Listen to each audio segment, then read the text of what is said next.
Mimi? Hello, everyone, and welcome to the 10th session of the Humor Book Lunch, which is a forum of acknowledgement and of critical engagement with work being produced in and on the African continent, particularly relevant to humor's intellectual agenda. My name is Ndi-Shang Ndi, and I am a doctoral fellow at Humor. Today, we have a special guest. His name is Dr. Gilbert Ndi-Shang from the University of Beirut in Germany, who is going to present his book called The Radio and Other Stories. Dr. Ndi-Shang, or Dr. Shang Ndi, as he prefers to be called, is a postdoctoral fellow of the Cluster of Excellence at the University of Beirut in Germany, working on the project Black Atlantic Revisited. He is a member of the Juncker, I think it's Juncker College program of the Bavarian Academy of Sciences and Humanities in Germany. He recently completed a Fyodor Lenin Fellowship at the University of Andes in Colombia. He received his PhD in comparative literature from the University of Beirut in 2014, and he's the author of State, Society, Narrating Transformations in Selected African Novels, published in 2017, and has co-edited Tracks and Traces of Violence, published the same year, and Rewriting Pasts, Imagining Futures, Critical Explorations of Contemporary African Fiction and Theatre.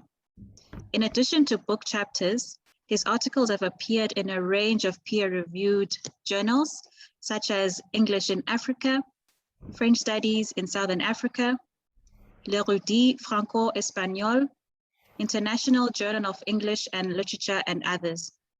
He is the author of creative works such as Letter from America and The Radio and Other Stories, which is his latest publication.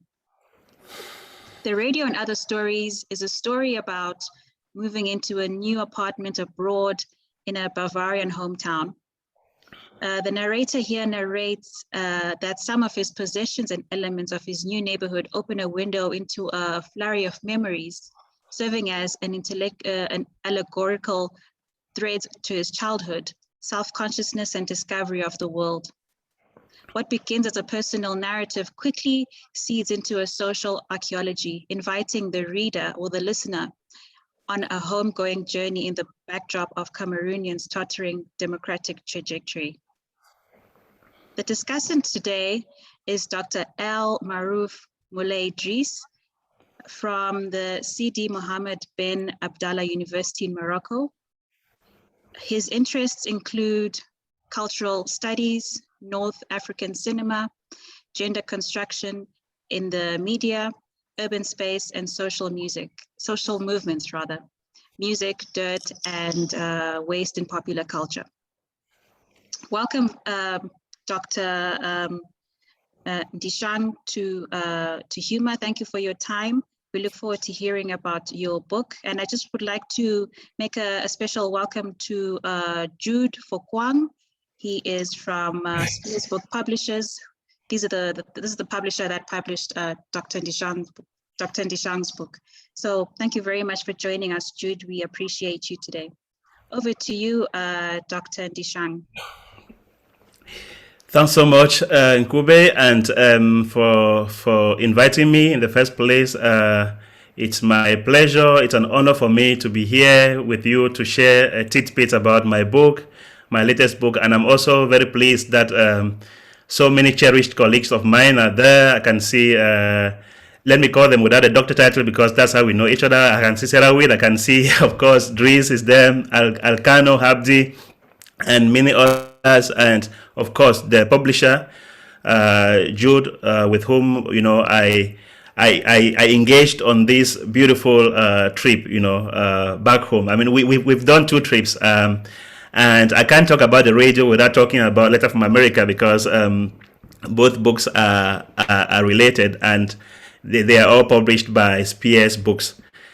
So yeah, it's always difficult to talk about your own book. I'm a critic, so by training, so I talk about other people's books, and so talking about my own book, okay. But I decided that I won't talk about the book per se headlong, but I would give some insight into why I wrote the book in the first place, my motivations and my motives in writing this book.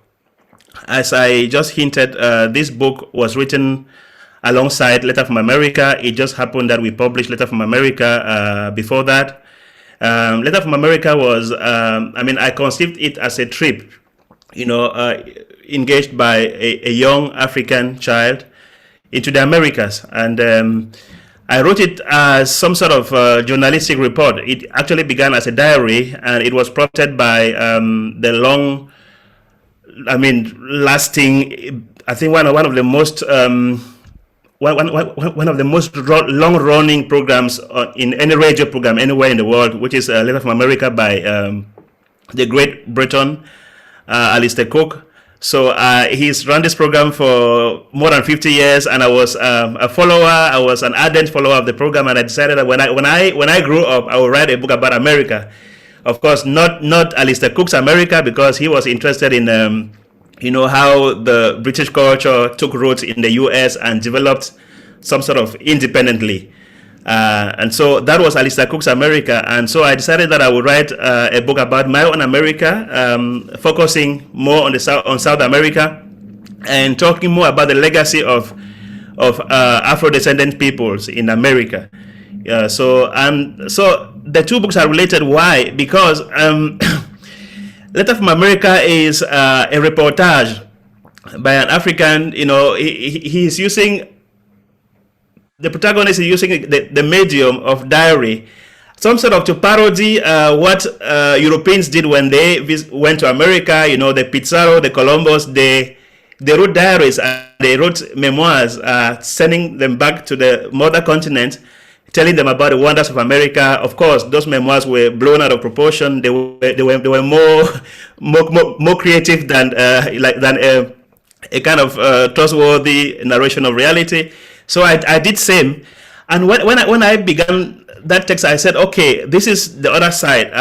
Let me also write something from the other perspective. A child, an African child who is going back home, after so many years in the diaspora. So both texts are somewhat related in that sense, and I'm quite happy because somebody posed me that question in a recent book launch. Why is it that I published Letter from America before the radio? It's just a matter of chance, and the publisher actually had both texts, and we just decided to go in for one before the other. And one of the motives or motivations why I decided to publish such a text was the fact that I wrote an article. I'm a very fervent Facebooker, and Facebook is almost where I live. So but I also do Facebook intellectually. So I wrote an article trying to trace the precursors of Facebook. The article is published in a journal titled Metacritic. And the article was about, what are the antecedents of Facebook? And then I went memory lane, to the Greek Agora, to the Roman Forum, trying to trace, the genealogies of Facebook. And I noticed, I was conscious that it was a very Eurocentric genealogy that I was doing, also because the texts that were available, to me were mostly, from the European, perspective. So I said, okay, let me do something, write about the antecedents or the genealogies of Facebook from an African perspective, from a Cameroonian perspective, more precisely speaking. So I decided to, and I had almost structured, the manuscript as an intellectual piece, which is what I do, So I decided to look for some theoretical text to back up, my earliest cogitations on the matter. But I discovered that the text wasn't going to be legible. Of course, as academics, as intellectuals, we write things that sometimes are difficult for us to read. So I wanted to make myself accessible, to a wider public. That's why I decided to do it in the creative form. And I ended up writing this book. And I thought that before Facebook, there were these spaces where youth used to meet and discuss, and exchange rumors in town or in the suburbs. And so I started thinking about doing a poetics or even an ethics of junctions, road junctions, of beer halls, of crossroads, of these spaces, these public spaces where there is the intersection of private and public lives, and where most youth in Africa, generally, their identities are shaped by in these spaces. So I began really writing about these spaces, and sometimes I posted some of those cogitations or ruminations on Facebook. So a great part of the last chapter, which is called Nanga Hill, which is Naga Hills, which is actually another name for my secondary school alma mater, was published on Facebook. And that was a kind of testing ground for me, because I discovered that, okay, I make myself for once legible. So I started to continue, in that style, and that is how I delved into, other aspects of the text. And again, as I was writing, I discovered that there's lack of material about genealogies of other forms of media. So the radio for me was a ready-made. It was a medium that I think has shaped a generation of Africans in several ways. And 13th of February happens to be the World Radio Day, and this book almost was launched almost on the World Radio Day. And if you look at what it said about the radio, what the radio does, you would, it's as if there's a lot of there's a synergy, between that. The UNESCO conception of the World Radio Day and how I imagine the radio, in this text. The radio, of course, as the lead story, but also as the title. And another dimension of this text is that the radio is an allegory. It's an allegory, of life in itself. And because I come from a generation of Cameroonians, I'm part of a generation of Cameroonians who were born in the early 80s. And the early 80s, we experienced a change of regime, change in quotes, of course, transformations as we understand them in post-colonial spaces, always in quotes. So I discovered that when I was writing, about these spaces that I talked about, I was equally writing about the experiences of that generation of Cameroonians, whose ways of life have been shaped by the current regime, which is called New Deal, which is an old, a very funny name for an old regime, but it's called New Deal anyway. And so, given that in my case I was born particularly exactly on that same year where that regime, was installed, permit that expression. So I discovered that I was writing not just my story, but the story of a generation. Of course, the main character doesn't pretend to speak for anybody, but he brings a perspective, upon that generation, and narrate what it means to grow up in what I call, in other circumstances, an androgynous regime. Don't confuse it with android regime, an androgynous regime. Neither a democracy nor an outright dictatorship. It's kind of very, very ambiguous regime. And I discovered that we have read a lot of texts about the will of change. Mind you, it was a word used by the former British Prime Minister. I think it was in South Africa actually, when he was talking about the wind of change blowing across Africa, and how Europe also had to recognize the fact that it was time for self-government and all the like. So that's the wind of change, which Ngugi wa Thiong'o in particular, who happens to be a mentor to me in several ways, has written about, both in Weep Not Child and also in his memoirs, Dreams in a Time of War, in the House of the Interpreter. So I thought that maybe it's, an account of the later wind of change, the wind of change that, was ushered in by Glasnost and Perestroika, or by the fall of the Wall of Berlin, and its dominant effect in Africa, that such narratives were lacking. So the 1990s for me, the early 90s in that in that sense, years that many of us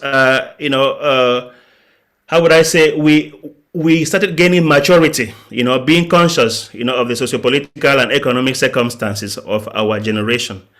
And you would see that a lot of pages in this book are focused around that era, the 1990s, and that is also around when the protagonist actually gains consciousness.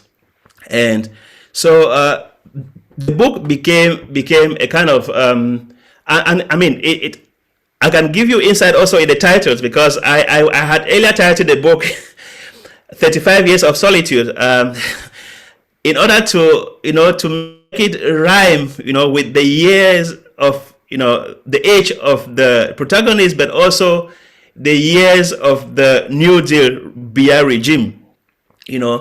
But of course, titles are meant to be changed, and I discovered that solitude could be misplaced or misunderstood.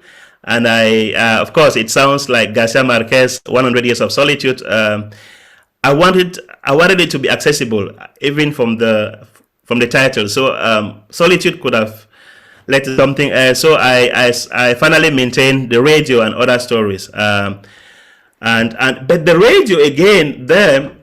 It's a metaphor for media in general. I'm saying so because what I'm going to read, as I plan to read an excerpt, and if time permits, maybe two. So in a previous book launch, I read like an excerpt having to do with the radio, but I use the radio also as a metaphor, as an allegory for other media, both the old media and and the new media. So I want to read a passage from the chapter titled "The Radio," but this passage is about the TV, not about the radio itself. Okay.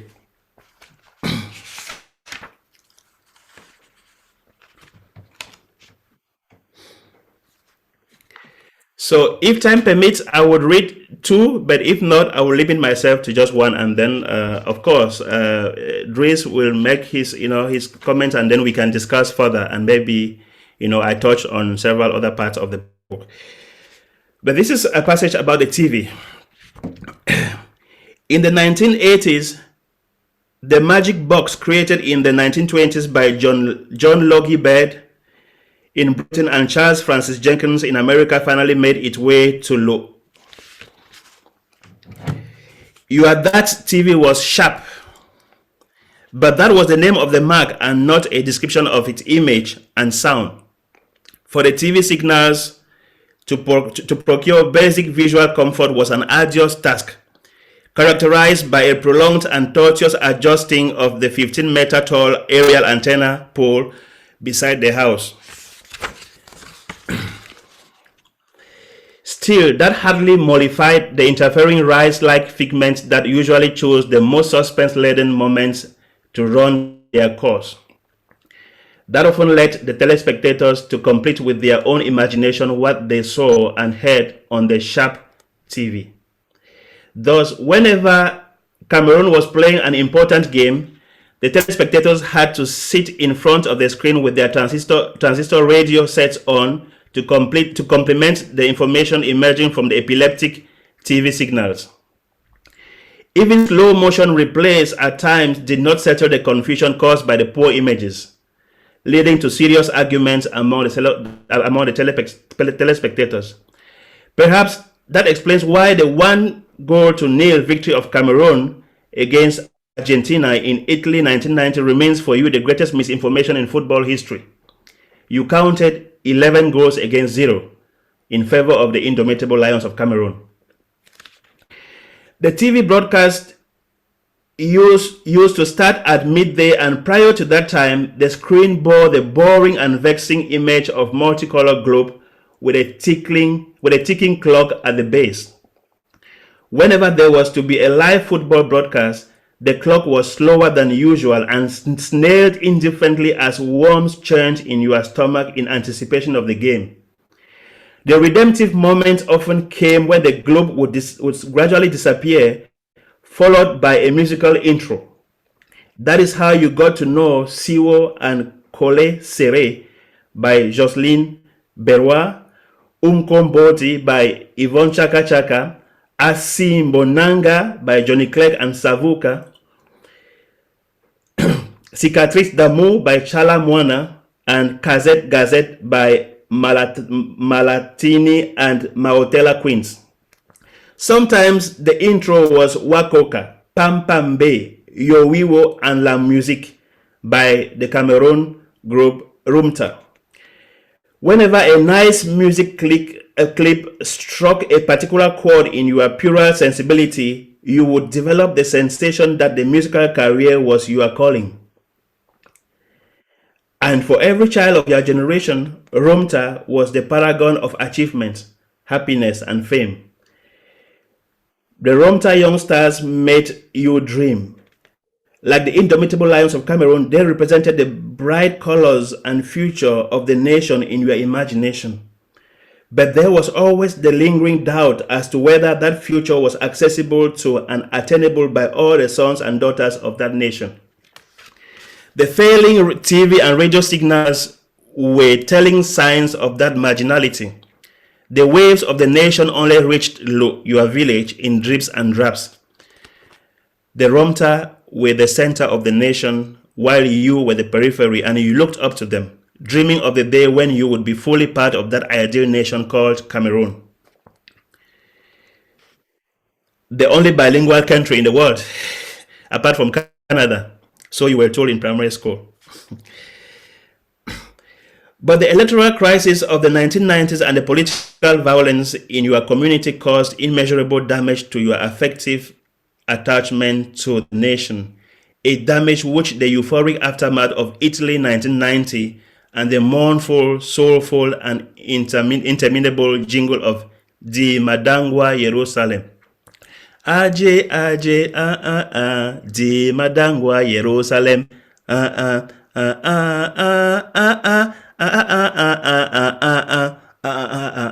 Di Madangwa Jerusalem.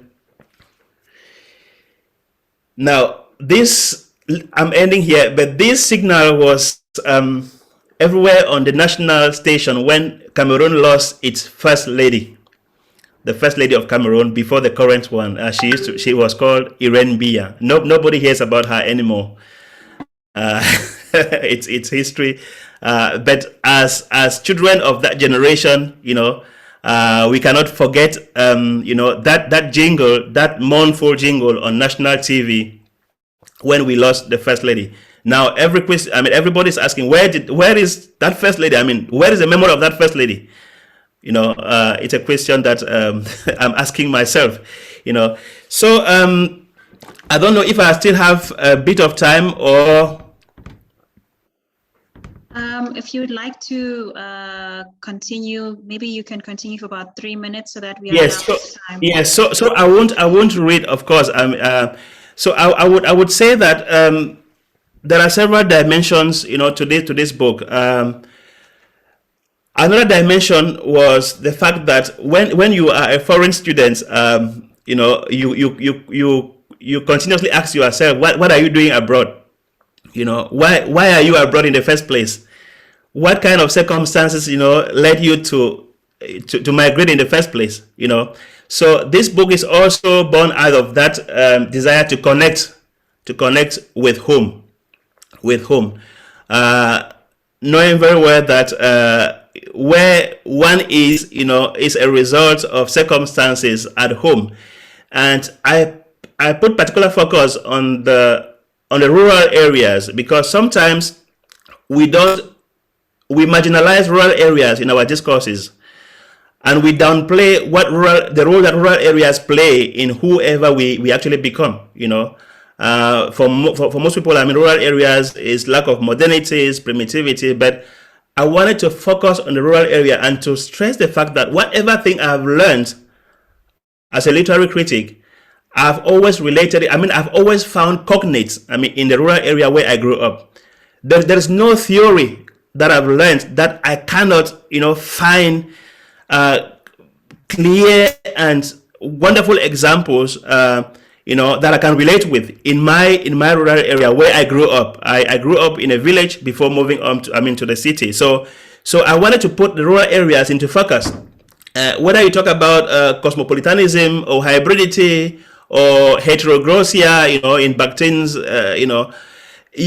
you cannot. I mean, the rural areas in Africa are so rich, culturally. That is where theory actually has to begin. And for me, it was very important to lay emphasis. Of course, I relate the spaces, from the rural, semi-urban to urban, but I wanted to put the rural area very much into focus. And I hope I succeeded. And I wanted this book to be read in those spaces and be understood. That's why I chose not to write an intellectual or academicist kind of piece. I wanted to write a book that can be understood by people from. I mean, my dad wrote me and told me yesterday that where is the book, because people are really calling him every day to say your son has written a book, and I need a copy as early as possible because and again it's about his radio, so he needs a copy. So I want that book to be read, or the radio to be listened to, in the villages, in the semi-urban areas, because it is written for them. Thanks so much. Wow, I love that. I really like that. Yes, I completely agree that rural areas have carry very rich ways of life, so many layers that are sometimes overlooked, very often overlooked. And I like that the radio itself is very synonymous with the rural areas, because they listen to radio a lot of the time. I remember visiting my grandparents from both my mother and father's side. The radio was a very common thing we would listen to while we were there, and I really appreciate your scholarship, Gilbert. And I'd like to invite Dr. Dries. Could you offer your perspective on Gilbert's literature? Hello, thank you very much for this highly interesting talk and highly interesting conversation. Indeed, Gilbert is doing a great work, much in the idea of the village, the idea of rural society, with the idea of the radio, which in itself is a microcosm for the concerns and the interests and the aspirations and the dreams of countrymen and women. So this is like a good way of synchronizing both the village with the radio, and laying emphasis on things marginal, on things in the periphery, as a way to comment on what is happening in those marginalized worlds. So thank you very much, Gilbert, for this very good, very beautiful, very compelling perspective. I would like to congratulate Dr. Azza for the great work she does with HUMA, and I hope I pronounced HUMA right. And I would like to thank her, together with the HUMA team, for the brain energy and stamina they generously export to global academia from the South. I would like to also thank Gilbert for his blissful and brilliant mind, for sharing his rough intellectual diamonds with his family members, friends, readers, who of course are eager for more. So without further ado, I would like to say that Gilbert's novel revolves around the young man from Cameroon who leaves his distant village in the northeastern part of Cameroon to do a PhD in a small Bavarian town in Germany. G's crossing soon turns into a profound ontological interaction with small things. From shoe polish to a radio, I quote, helplessly pressed to the corner by a mound of books. G is not insensible to the big matters, big struggles, and big narratives of the world, but his commitment to small stories and histories is a commitment to the footnotes of the social text that get often relegated to the margin of the page, yet which give the best insight into the text's meaning. G's meticulous eye travels nimbly past random everyday situations. And this is like something I would also put the accent on, because in addition to the village, the radio, there is this aspect, this notion of the everyday that very few people focus on, but Gilbert seems to give this notion of the everyday and everyday Cameroonian everydayness a special treat. Carefully examining market incidents, a market incident here, a barbershop space there, a librarian's memory, elsewhere formulating accounts that paint African and European everyday landscapes in a beautiful language, which is just like life, at times comical and at times solemn. G's is an intellectual and existential predicament shrouded in feathered details, emulating the Cameroonian dancer that is mentioned in the novel in G's village that performs behind a Mabu mask, and who, as he dances, raises questions on identity, human rights, peace, war, and above all, life and death. G indeed crafts a perplexingly convoluted account on being and being not that exists even, and I quote from the novel, even before meeting Hamlet. He recounts electrifying stories on departures and arrivals, on dreams sent as envoy, yet which either reach their destination or get lost halfway.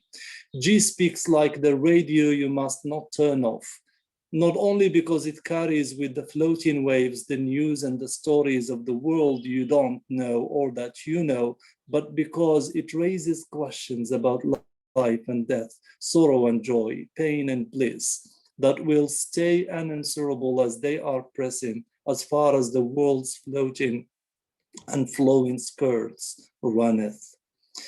In this short intervention, I would like to also focus on the concept of memory and memorization and remembering.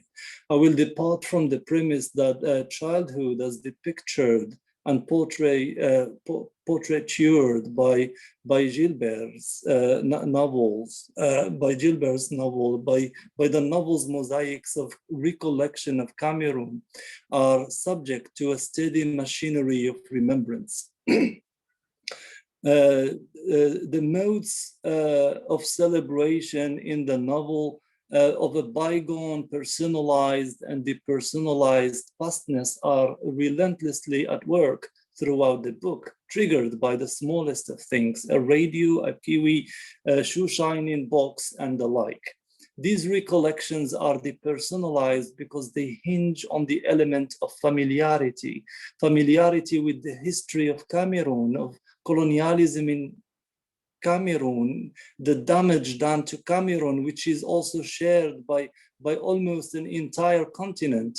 This shared memory is also effortlessly traceable, not only in childhoods of African boys and girls across the continent, but also in African academic circles, whereby, for instance, how Germany is experienced by cohorts of African itinerant scholars and doctoral students becomes part of a shared African in Germany experience or African in Europe experience.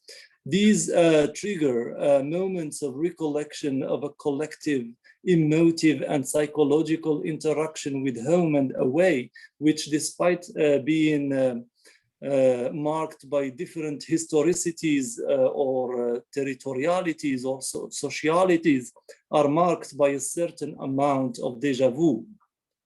This collective remembrance, I think, is unique in the radio, and it does not operate without its stylistic or rhetorical technicalities. This intricate discourse of remembering in the radio is anything but random. It is methodic. The narrator connives a sense of sharedness through the archiving of a collective socioscape, through the documentation, historical as it were, and non-historical as it were, of the narrator's generations of young Cameroonians, the music of the epoch, the habits of the day, and the fashion of the era.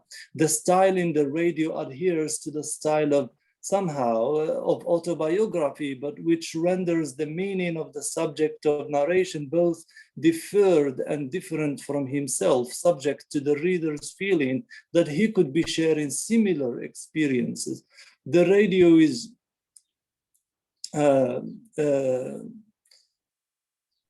the radio is about the narrator, but here the narrator is constantly reallocated through the use of you instead of I. Through the use of you denomination, the novel is for one part of the reading self, and at the same time reclaimed once again by the narrator. We could hence say that the novel holds two mirrors to the readers, one with a collective reflection and one that is purely private. On the one hand, it belongs to the reader in parts where the events and descriptions ring a bell to the reader, and belongs solely to then to the narrator when the story takes on a profoundly intimate and individual turn. Hence, such is a form of autobiography with a novel sense of bio-ness. And if biofood, for instance, is food that is genuine and true to itself, to the nature that is of what it is, originally and organically,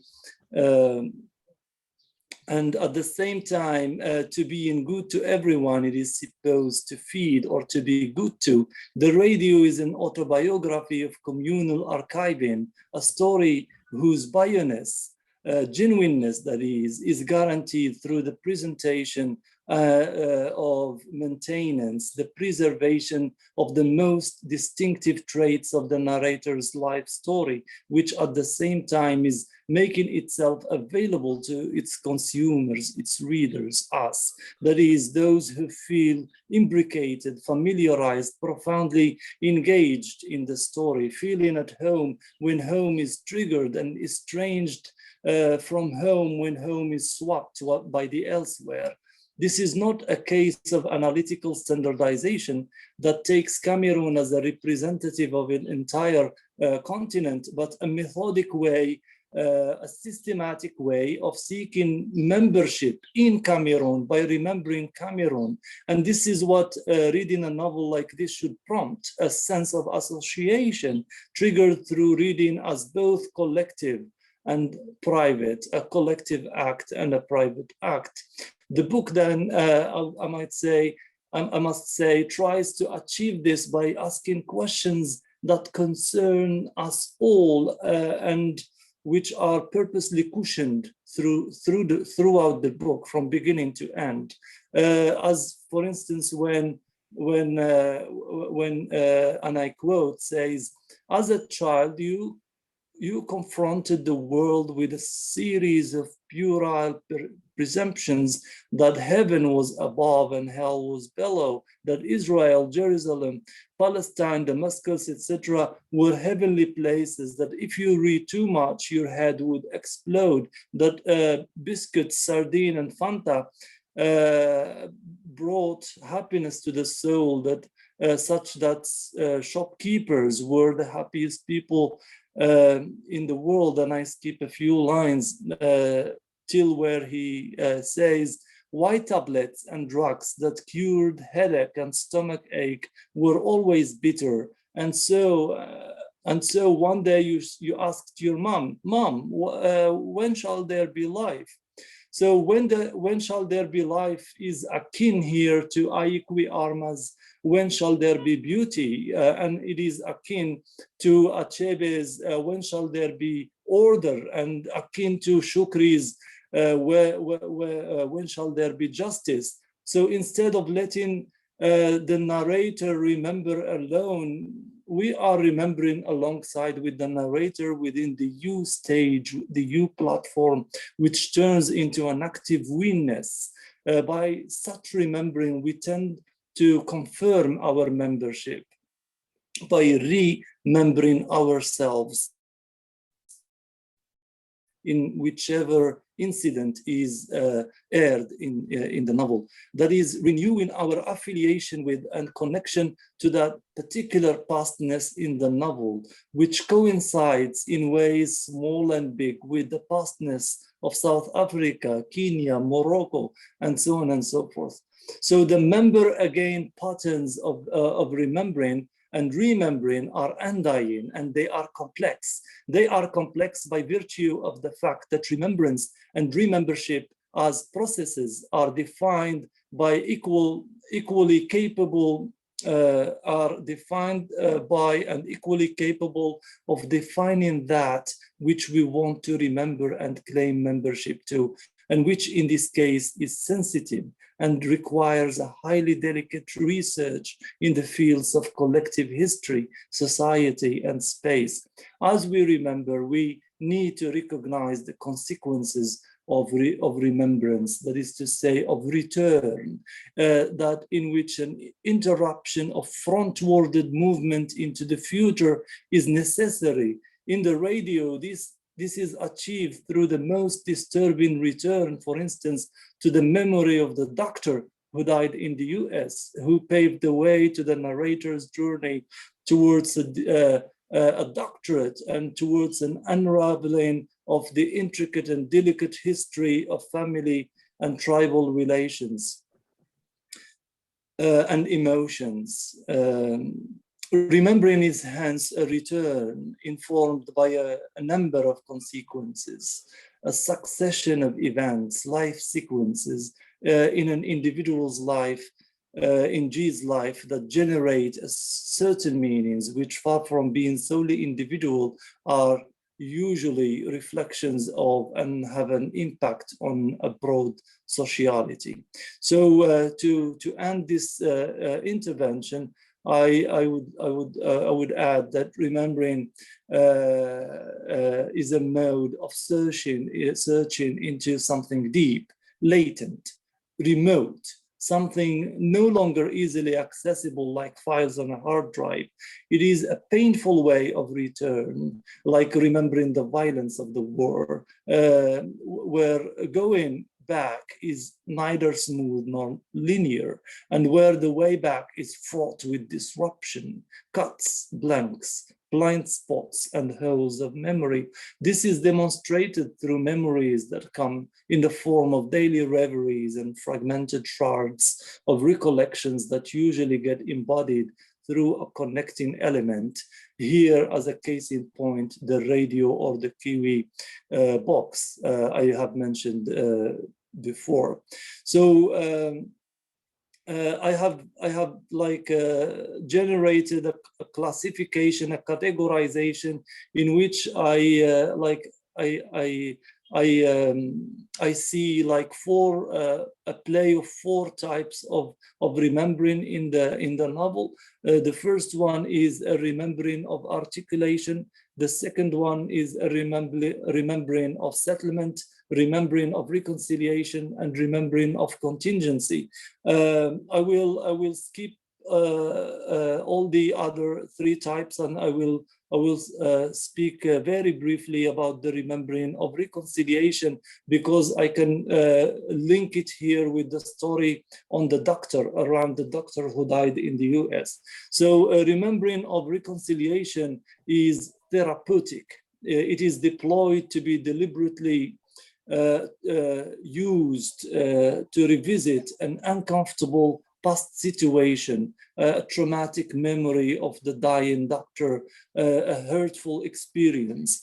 Traumatized people subscribe to counseling programs in which they at times are asked and encouraged to recall their most horrifying and painful life experiences, mainly with the intention of getting over these traumas, their traumas.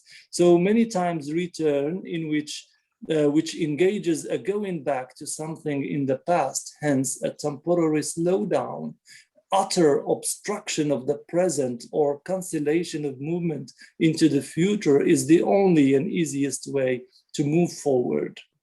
Remembering of reconciliation signals a resignation from the otherwise feeble form of remembering, those whereby remembering is so much crippled by the sentiments of fear, resentment, bitterness. So it is disrupted halfway, unarticulated, aborted in the initial stage of thinking, never crowned by that of articulation. The labor of remembering falls short of overcoming trauma insofar as it is gripped by the reluctance, marked by the suddenness or lack of preparation, deficient in method. Now graspable more than any other time through remembering past inconveniences in the radio are possible to handle through a discussion in which not only detailed speaking about the trauma is remedial, but also the existence of a second party which ready to listen posits, or ready to read posits it within the trivializing gesture of sharing. So I would probably leave the other parts to the discussion. This is just my small, short and humble intervention in reading just one aspect in the novel, which is the aspect of remembrance, the aspect of recollection. The word remembrance has been used in the novel more than 20 or 25 times, in addition to the word recall. So I think it's an aspect that needs to be given room here. Thank you very much. Thank you so much, Dr. Dries. That was a very, very beautiful reflection on remembering and recollection. And although we have almost 10 to 5, I guess we're going to just extend this session a little bit longer so that we allow, perhaps, if I may, also invite one of our guests, Mr. Jude Fokwang, who is part of Spears Publishers. We're just interested, Jude, to hear about, how you envision the book, how you conceptualize it as a publisher. What is, if I may ask, I would like to invite you to the stage to talk about your reflection as well.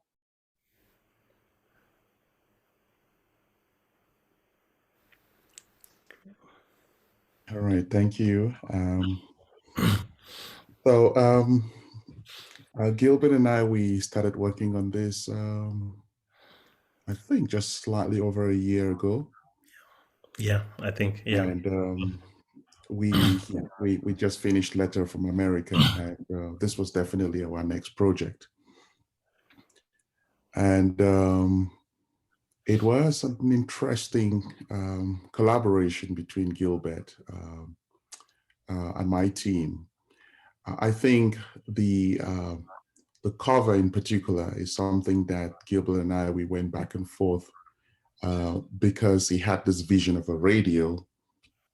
If you have a copy of it handy, you should be able to see that a group of people are gathered around a store. Yeah. This was actually a real image, and we got an artist to transform it into an illustration.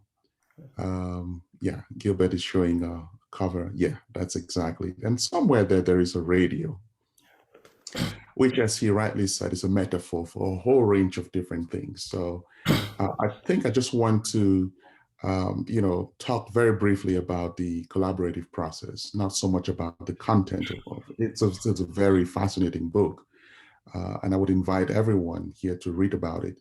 I think Gilbert is a fine storyteller. He's a distinguished and accomplished scholar.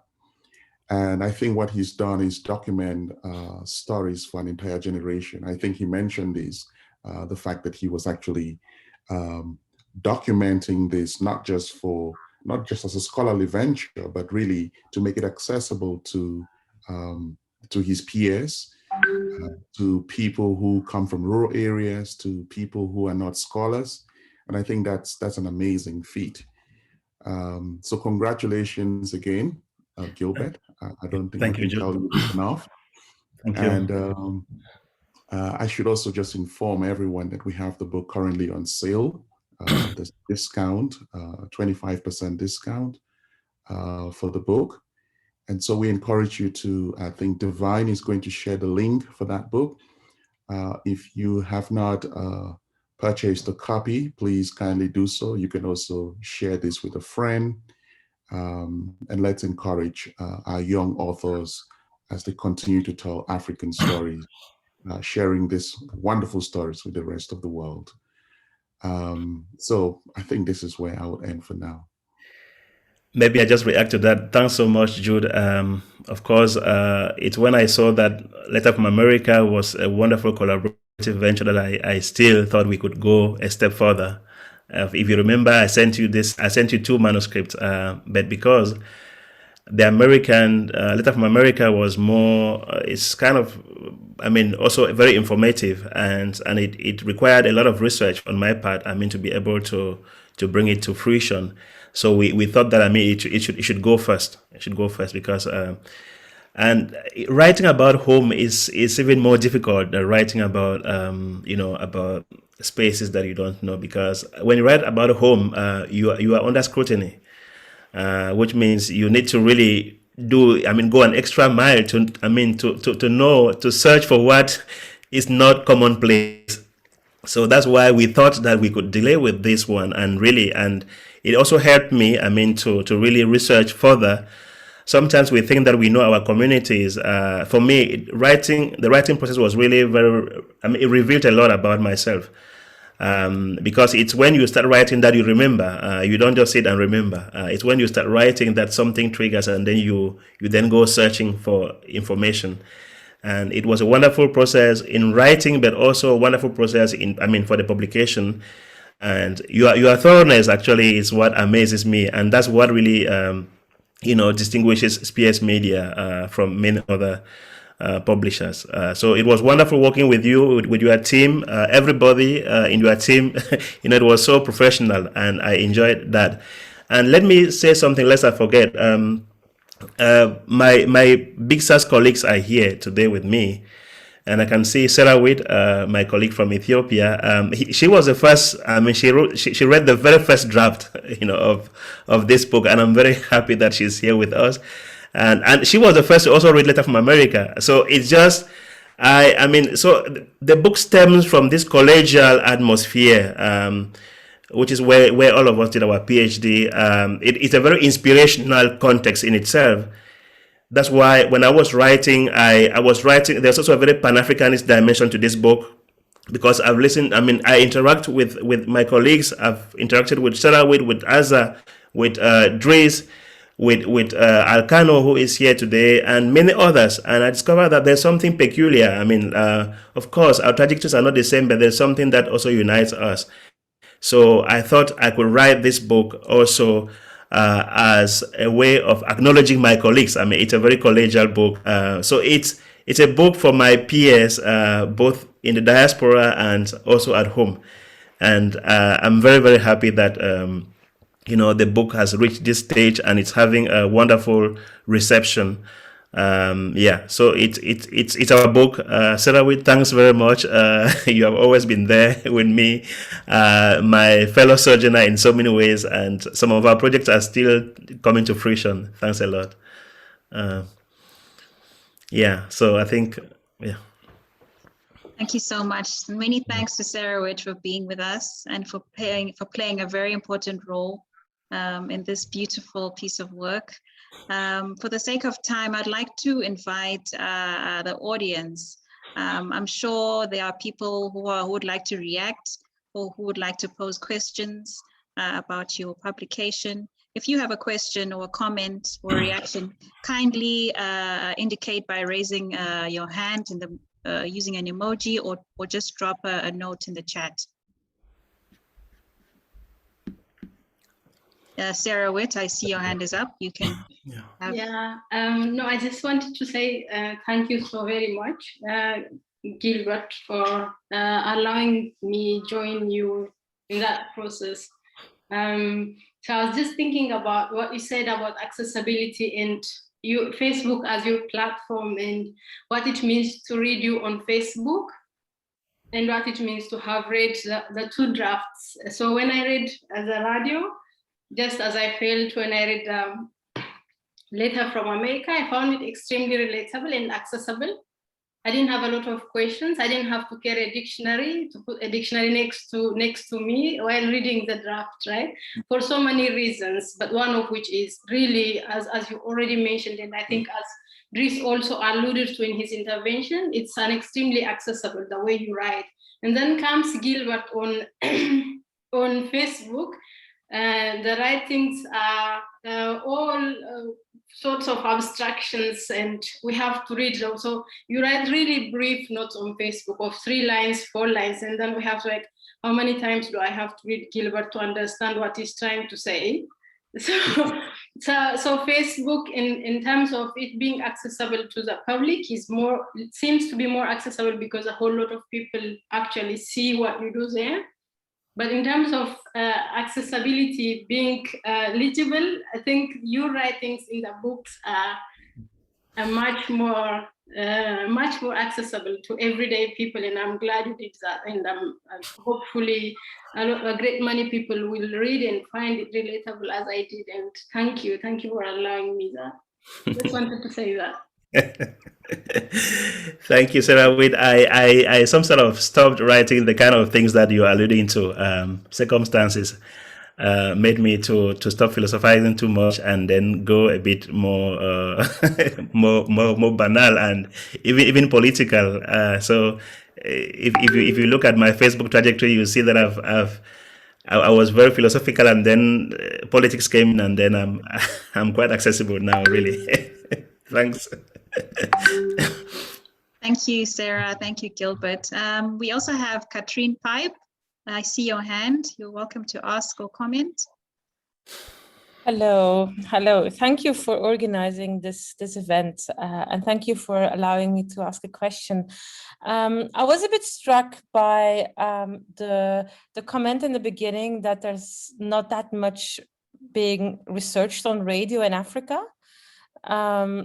Although I think there is.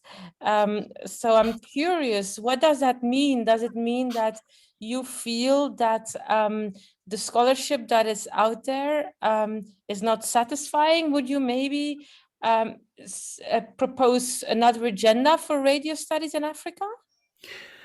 Thank you, Catherine. I'm also happy that you are here, and a long-time friend too from the Congo research area. Yes, I in saying so, I was making reference to, to genealogies of social media. Like if you want to trace the history of Facebook, for example, in terms of how public spaces, so like you would easily find really accessible stuff on the Agora, on the forum. Of course, there's research also of those spaces in Africa, but relatively are less accessible. In terms of not radio in particular. I didn't really go in to look for intellectual stuff on the radio. I wanted to just write my radio creatively. But when I was talking about when I wrote an article on trying to look for antecedents of Facebook, of course, given that these technologies are, it's very much in the West in a way. So if you do a kind of technical genealogy, you are obviously going to remain in the West in terms of the antecedents, but I wanted to do something peculiar, to look at spaces in my community where information could go viral. And I looked at what we call 3 corners, crossroads, junctions, and where it was a social hub. It was a social hub where there's music, there are debates on sport, there are debates on international news, even in the local areas, So this book is very much in that light, and the way it has been received actually is just the way it's supposed to be. Of course, I needed to do, since I'm writing I don't know whether I should call it a novel or a short story collection. I mean, it's confusing even to me. Dries called it a novel. I don't know. Really, it's a short. I mean, I thought it was a short story, but again, you have legitimate right to call it novel because it's really, it's really. I mean, all the stories are very much interrelated, and the characters really, escape across them. But I wanted to do a poetics or aesthetics of these local hubs, local hubs, and the radio for me, in the same way as you would find the image of Radio Trottoir in Henri Lopez. I mean, a whole lot of Congolese writers exactly have the radio as a metaphor. Yeah,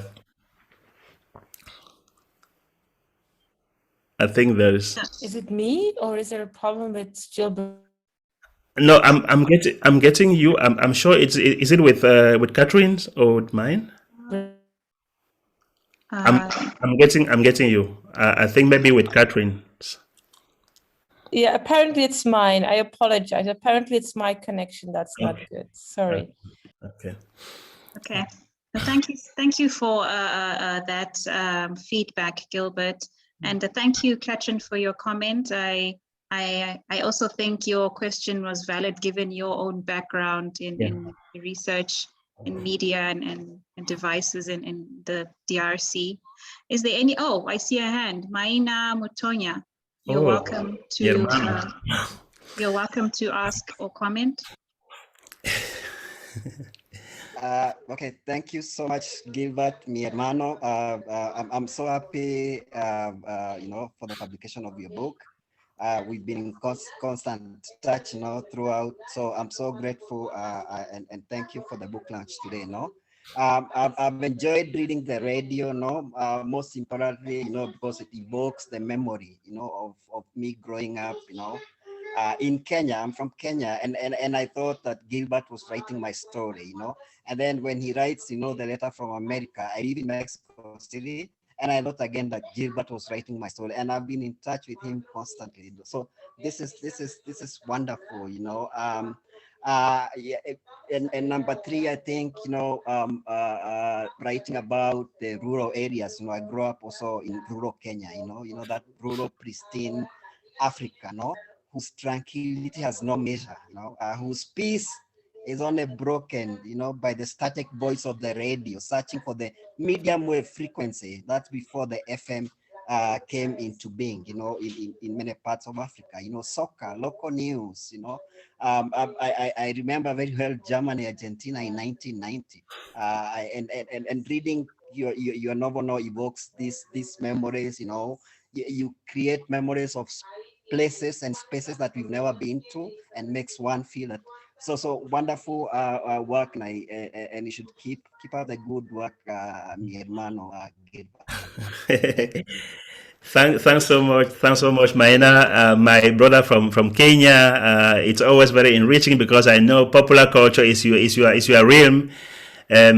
Also, one of my brothers from Kenya, who also is a good friend of Maina, Solomon Waliaula.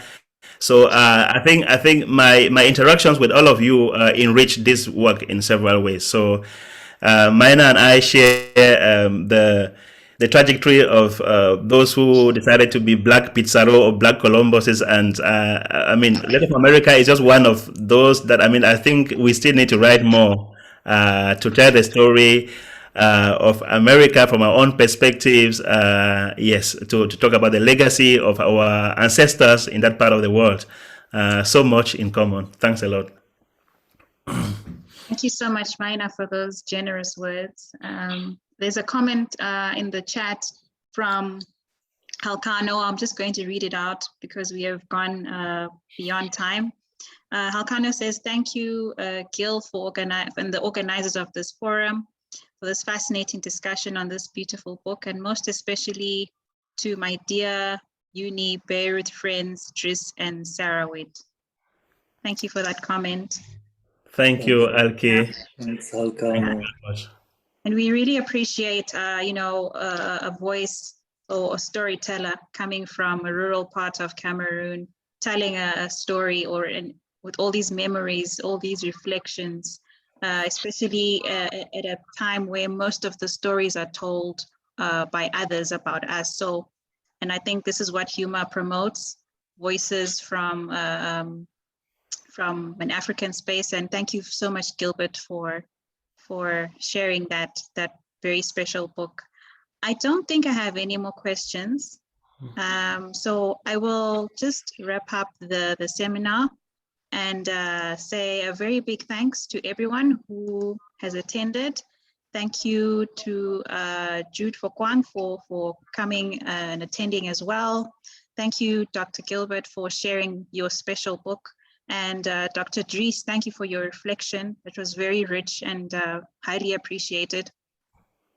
I'd like to also inform everyone that this is also another very amazing week at Humor. We have some seminars coming up this week. On Wednesday the 9th, we have Edwin Etier Yibo, who will be speaking about disabilities in an African cultural overview. This will be in the Humor African Epistemologies Advanced Seminar Series. And on Thursday the 10th, we have speaker Eliseo Makamo, who will speak about what is the object in African studies. So these are 2 seminars happening this week. And next week, our book lunch will have Nick Coldry and Ulysses Megias, who will speak on their publication book called The Costs of Connection, How Data is Colonizing Human Life and Appropriating It for Capitalism. So these are the upcoming events. Please join us on Wednesday and Thursday for these important seminars, and next week as well. And once again, this has been a very successful book lunch seminar. Thanks to my colleagues, thanks to the author, discussant, and publisher for joining us. Have a good day. Thank you. Thank you, Nkube. Thank you very much. Thanks to everyone. Thanks, Shield.